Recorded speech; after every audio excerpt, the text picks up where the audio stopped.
This is Frere Marlin, also known as Brother Marlin, coming out with another video for all of you out there on the finance channel, helping and winning.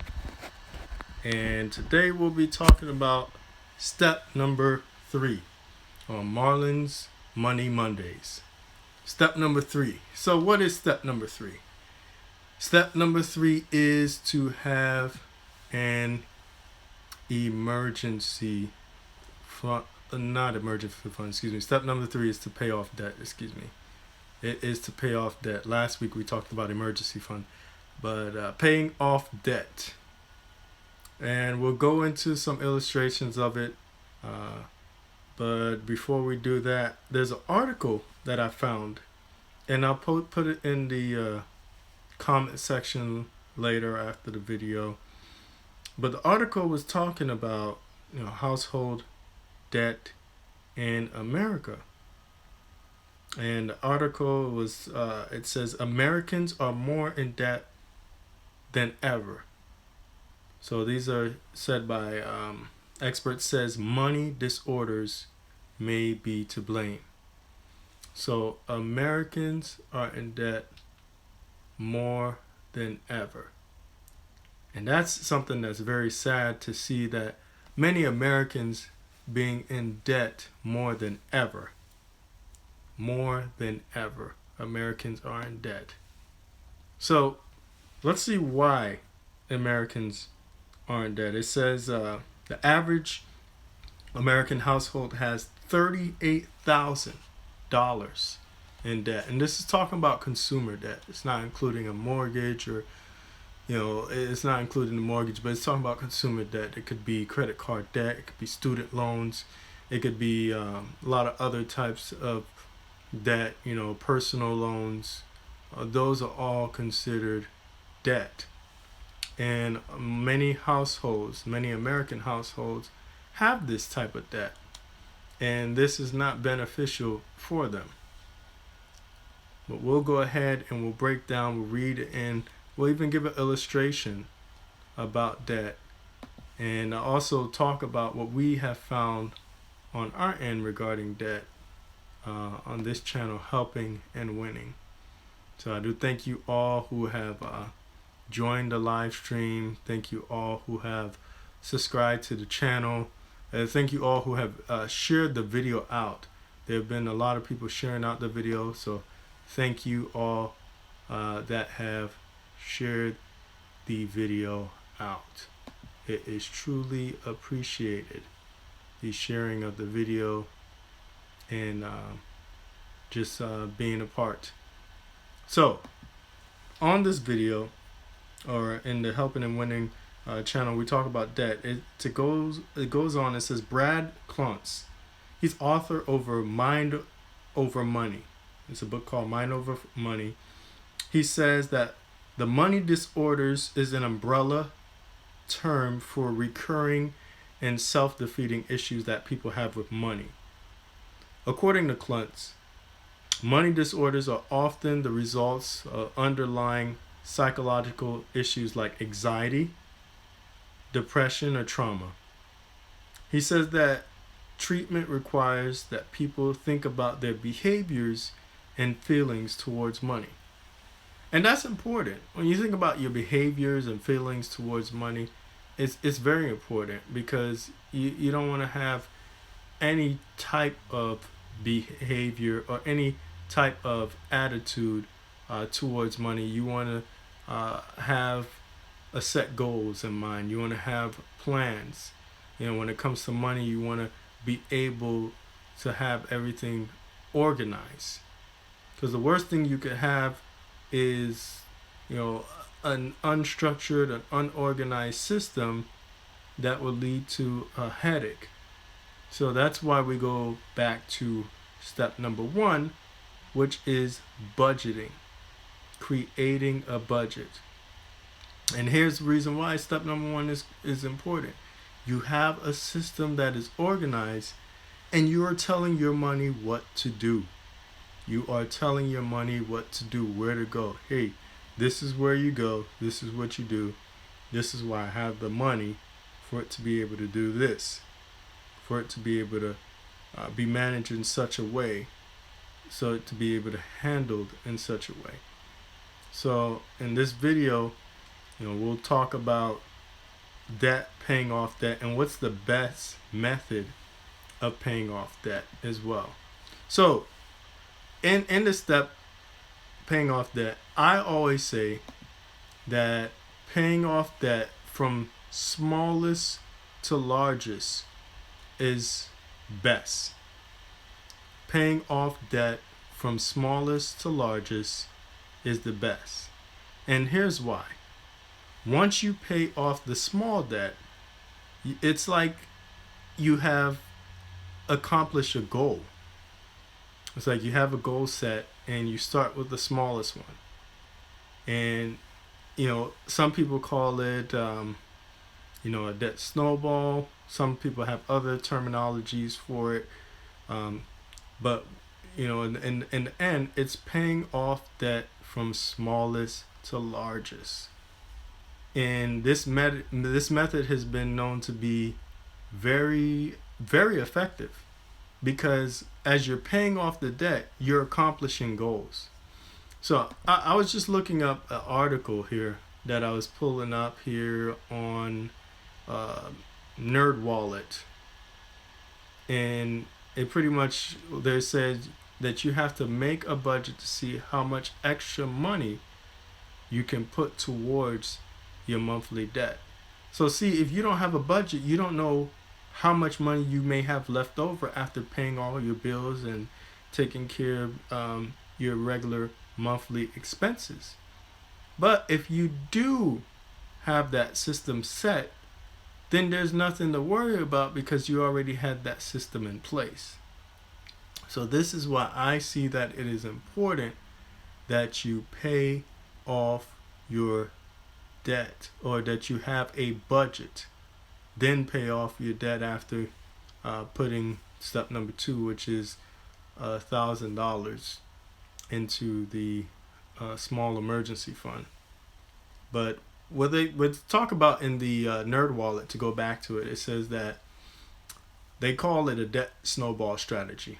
They said, first, be sure that you have budgeted enough, back to step number 1, money to pay off your debt on a monthly basis. So once you've gotten that taken care of, and you have your money budgeted where, hey, I have this amount of money that I'm spending for A, B, and C. Okay, now when it comes to D, this is what I'm going to do. So every month you want to put extra money in your budget for getting rid of the smallest debt. So they give an example where you have a $1,200 debt. Let's say that's a hospital bill. And you have a $5,000 debt. Let's say that's a credit card at 22% interest, and a $3,000 debt, another credit card at 15% interest. And let's say it's even vice versa. Let's say the credit card at $3,000 is 22% interest, and the $5,000 is 15% interest. Either way, smallest to largest is best, because as we looked at the other article that we saw on the CNBC website about Americans are more in debt than ever, we've seen that Klontz stated that this is a behavior problem. This debt crisis is a behavior problem. And a lot of people talk about everything that's going on nowadays as a crisis. But if you have your money in order, if you have a good system that you put into play, you won't have to worry about the crises. Let's see, the camera's a little crooked. Let me see if I could adjust it a bit here for you all so you could see me better. There you go. So when it comes to paying off the debt, you want to do like the system that I was talking about, from smallest to greatest. Having that smallest to greatest will help you to attack that debt. So, in the article, I'll continue reading here. It's a good article. It talks about every month you put money extra until you're done. So that $1,200, let's say you have extra left over $400 a month after you're doing all of your budgeting. So you have the $1,200 that you're throwing the $400 a month to. So after the first month, $1,200 becomes $800. Second month, the $800 becomes $400. After the third month, that $400 is gone. No more debt. So you have money you're paying towards the other ones, the $3,000 and the $5,000. Let's say they got down. Let's say the $5,000 is now $4,500. Let's say the $3,000 is now $3,400. Let's just say after your payments. So now the next debt you'll pay off would be the 3,000, the one that has went down to, actually it wouldn't be 3,400, excuse me, 2,400. The 3,000 that's now 2,400, and the 5,000 that's now 4,500. You'll attack the 2,400 because it's smaller. So within 6 months, paying that off, actually less than 6 months because you're already paying money towards it. So it could be like 4 to 5 months. You'll be done paying off the $3,000 one. And then afterwards, you could attack the rest on the money that you used to pay for the $3,000 and the one that you used to pay on the $1,200 hospital bill. Throw that on the $5,000 one.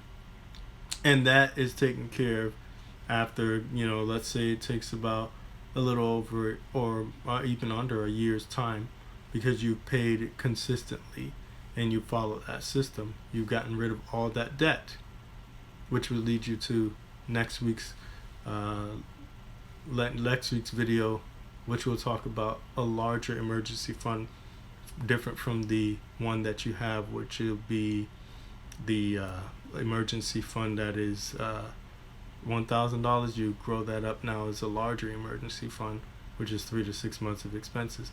But we see that the main cause is most people don't have their behavior checked pretty much by what the first article said. The article that's by Kate Sprague and Robert Exley. And I'll put the links in the description in the comment box, in the comment area afterwards, for these articles, both articles that I've read, and you'll be able to look back through them. But the main thing that I want you to get is have a system in place. Have a good system in place for paying off your debt. You have a good system in place. You pay it off from smallest to largest, attacking because it's a behavior problem. You get motivated paying it off. You pay off that first one within a couple months. That money you had for the first one, you throw it at that second one and throw it at the third one because you're knocking it out. And you're going to get motivated. You might want to pick up some extra hours, overtime, whatever. In the meantime, you just get motivated. Knock it out. You get a bonus check. You're knocking it out until you finally get the debt knocked out completely. And when you finally get it knocked out completely, now you could focus on the future steps, because the future steps are important for when situations come about. Emergencies will come. Unexpected things will happen. But if you don't have any emergency fund, or if you don't have any money saved, you won't be prepared for those. But today we're talking about debt. Get rid of that out of your life, the consumer debt, because it's not benefiting you. You're not gaining interest off of it. You're actually paying interest. You're paying interest to the banks. You're paying interest to the companies you're loaning from. Most likely is banks or, loan sharks or whatever it is. Payday loans that you took advantage of. Or if you go to those places where they say 90 days same as cash, you end up hurting yourself in the long run. Pay it off cash. If you have the money, buy it. If you don't, save it up and buy it. With all these consumer items, because in the long run, you're going to be suffering if something really happens that has you in a jam. But if you have your money situated, you have everything handled properly, you won't even have to worry about stressing over this debt that needs to be taken care of. Just like the illustration, we had that person with a $1,200 hospital bill with a $3,000 credit card and a $5,000 credit card, where the average household, American household, is $38,000 in debt. $38,000 in consumer debt. Doesn't make any sense. Doesn't make any sense to drive a nice BMW that you're paying $600 a month for, but you're struggling to pay the rest of your bills and you don't have an emergency fund saved. Doesn't make any sense at all. So this is why we have this video, to educate. And not everybody will be fond or happy of it, because when you're educated and you know how to better manage yourself and manage your money, that'll help you to make better decisions, much wiser decisions, and not hasty decisions. Where someone that is not managing their money well is just quick to make a hasty decision. Oh, you know what? Let me just go ahead and buy this. I don't have the cash, and let me go ahead and get a credit card and buy it. I need it now. And really think about it. Do you really need it now? Because something that will make you satisfied this Friday may not make you satisfied 5 years from now. Yeah, you could get that BMW that you're paying $600 a month, and now you're working paycheck to paycheck. But if you had invested that money in like growth stock mutual funds, or if you had invested that money in real estate or in some type of properties, real estate, where the money is actually coming back to you, that would be more beneficial for you, because you're accruing, or you're making the cash, or you're accruing the interest. You're getting that money instead of you giving it away. You're the one that's getting the money, and you could use it for a better cause. If you want to help out people, that's something good you could do. And then later on, while you're making that money, you can buy the BMW, you can buy the Mercedes, you can buy it doesn't matter what car, it could be a brand new Honda or a brand new Toyota. You can buy that car cash. Brand new Ford, you can buy that car cash and not have to worry about being indebted, because you have already taken care of what needs to be taken care of, and you're not paying it all little by little. And not even counting, when you buy it brand new, it goes down in value so fast. But that's another subject. We're here about debt. So we'll talk about debt. The numbers, or in the article, it says this can make numbers people crazy. And there are a lot of numbers people think, oh no, we're going to pay off the highest interest rate first. But you want to pay off the highest interest rate first, and you have all that debt you accrued already. If you were such a numbers person, then you wouldn't have entered into that debt, would you? You would have invested, and you would have managed your money well, being such a numbers person. So, and it usually takes, usually you have to save that money, whatever you have. They said you're saving time on the high interest, and you could do something else with it. But what has gotten you to be in that situation in the first place? What has gotten you to be in debt in the first place? Your behavior. You've seen that clothing. You've seen those articles. You've seen that car. You thought, hey, I need to go to school at this prestigious school. I don't want to go to a community college, for those that can afford to go to the prestigious school. Or I don't have time to apply for scholarships. Every excuse in the book to take the loan and then blame everybody else for the debt that you have. Oh, they pushed me into buying that car. They pushed me, that sale, those clothes. We all have choices. Yeah, advertisers are getting stronger, more convincing. Yeah, there's sometimes you feel pressured when you're at the car dealership and you smell the brand new car smell as you get into it, and you take that test drive, you fall in love with the car, and you look at it and like, this is me. You feel so pride, like, this is me. This car is me. But at the end of the day, is that going to benefit you? And those that have a family, is going to benefit you and your family. Oh, something happened. My car got damaged, accident, or my car stopped working, mechanical problems. Well, you could get a different car that's not too expensive. I just don't trust used cars anymore. Okay. You could make that statement, but what if you get a brand new car that eventually later on has problems? So, make sure your car is well maintenance.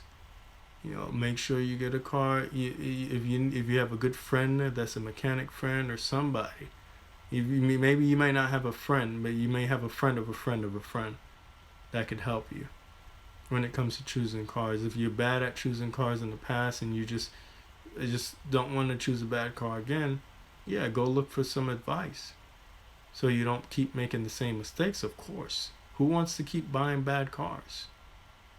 They'll break down on them in the next month. I know some of us have gotten scammed. I've been in that road too. You go, you think it's good, and next thing you know, it's overheating, it's smoking up, the battery dies, and then everything in the world happens. But you need to, by behavior, make better choices financially. This is why we're doing this video. This is why we're doing this, to help people better their finances, to help people better their future when it comes to money, to manage their money well. So hopefully all you guys have gotten something from this video. Hopefully all you have learned about managing your money well and benefit from it, because it doesn't make sense for you to keep making the same mistakes. Some people keep doing that. They keep making the same financial mistakes and they expect different results. You can't keep making the same financial mistakes and expect different results. It's not going to get you much anywhere at all. You're just going to keep being the ones that make the mistakes. So, in today's, it's one of the things I want to leave off is the scripture. Always, these things are inspired by great scriptures here. The steps inspired by great scriptures that you could all benefit from. And today's one is taken from Proverbs. It's the book of Proverbs, chapter 22, verse 7. And it says, the rich rule over the poor, or the rich ruleth over the poor, and the borrower is a servant to the lender. So the rich ruleth over the poor, and the borrower is a servant to the lender. So, in this video, we're seeing, hey, there's those that are rich, and this meaning being, hey, if you're going to have your money, if you're going to be indebted, it's like you're being ruled over. It's like you're a slave being ruled over. And you don't want to be in that situation where, hey, I am just indebted for life to this person because I owe this money. You don't want to. You don't want to be a slave to debt. It's translated that way in the English Standard Version. It says the rich rules over the poor and the borrower is a slave to the lender. You don't want to be a slave to the lender. You want to be one that has managed your money well. You want to be one that has learned to take care of your money.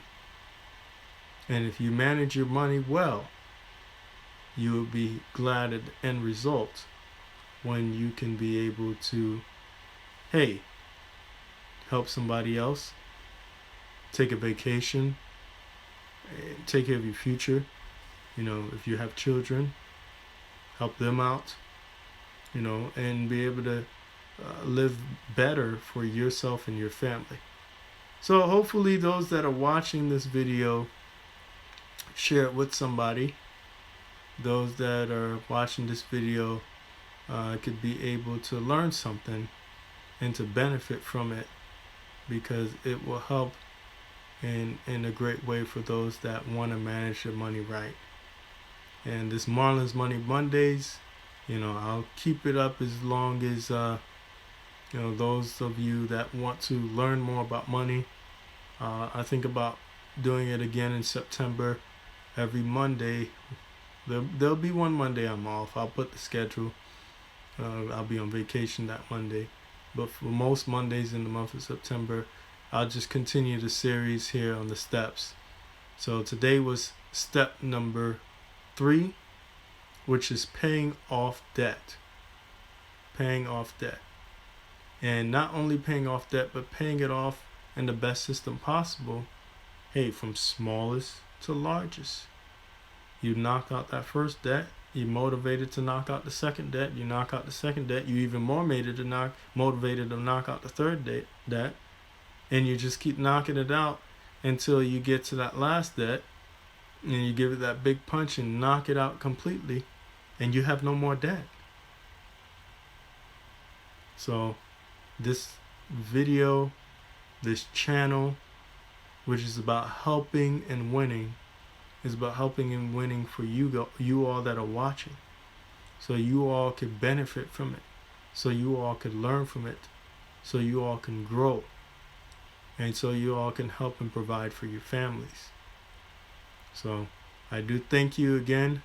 The scripture one more time is taken from Proverbs chapter 22 verse 7, and it says, the rich rules over the poor, and the borrower is a slave to the lender.